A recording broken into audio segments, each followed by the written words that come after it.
Olá, aluno do segundo ano. Hoje eu vou fazer a correção do questionário de Sociologia, que eu pedi para vocês fazerem do livro didático de Sociologia, claro, né? Então, o questionário da página 168 e da página 169 eram questões do Enem. Essas questões, elas trabalham, né, com o nosso conteúdo de Sociologia, mas também muito próximo com o conteúdo de Filosofia. Então, a gente vai tentar discutir e mostrar essa relação.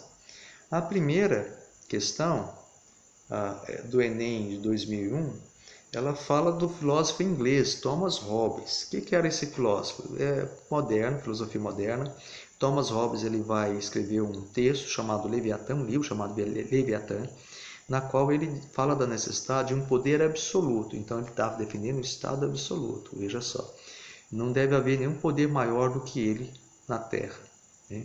Então o governante que encarna esse estado absoluto tem que ter esse poder. Nada deve se comparar a ele. Então, dá um texto aqui falando sobre Thomas Hobbes, com essa orientação que eu já disse para vocês, né? E aqui, comparando as ideias de Hobbes com a tendência exposta no texto, pode-se afirmar que a tendência exposta no texto: nem todas as guerras são injustas, correlativamente, nem toda paz é justa, a razão pela qual a guerra nem sempre é um desvalor e a paz tem sempre um valor. Então, ele vai estar falando da necessidade de impor a sua política, a sua ação.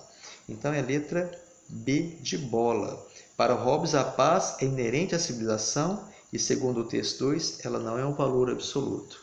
A paz ela não se mantém, ela deve ser sempre conquistada e mantida pelas armas, né?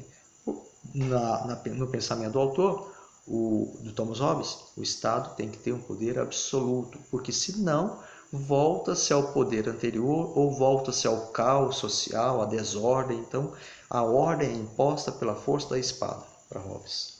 Então, ele defende o Estado absolutista. Vamos lá, então. Ok. A2. A2. Deixa eu ver. Sim. A2 fala sobre os regimes totalitários. São regimes no qual o chefe de Estado, né, ele controla toda a sociedade. Nada escapa, né? Política, as artes, cinema, por exemplo, propagandas, há um culto da imagem do chefe político, né? E tem como regimes totalitários o nazismo e o fascismo. E o fascismo, né, são tão próximos um do outro, a gente fala nazifascismo. O fascismo na Itália, na Espanha, Portugal, foi muito presente isso, como está falando aqui na questão. Então, há uma questão, o que se retrata nessa questão, que a gente tem que ter noção, é da juventude hitlerista, por exemplo. O que é isso? Pela juventude, os jovens eram cooptados a aderirem a essa política nazista, e eles passavam a ser aqueles que defendiam não só pelas ideias, mas pela força também da imposição, então física, né? Violentos inclusive. Foi chamado de juventude hitlerista. Era uma forma de exercer uma ideologia política nesses jovens e levá-los a defenderem o sistema, portanto político, no caso nazista. Então a alternativa correta a marcar nessa questão 2 do Enem de 2009 é a letra A, pelo sectarismo e pela forma violenta e radical com que enfrentava os opositores ao regime. Tá joia? Vamos lá agora na questão 3. Questão 3 é uma questão que já trata um pouquinho do nosso país. Houve um político não, um jornalista chamado Vladimir Herzog, que foi morto quando estava preso pela ditadura no nosso país, pelo governo ditador. E por isso foi feita uma série de passeatas, de aglomerações, né, onde as pessoas pediam a investigação e a prisão dos verdadeiros culpados, né.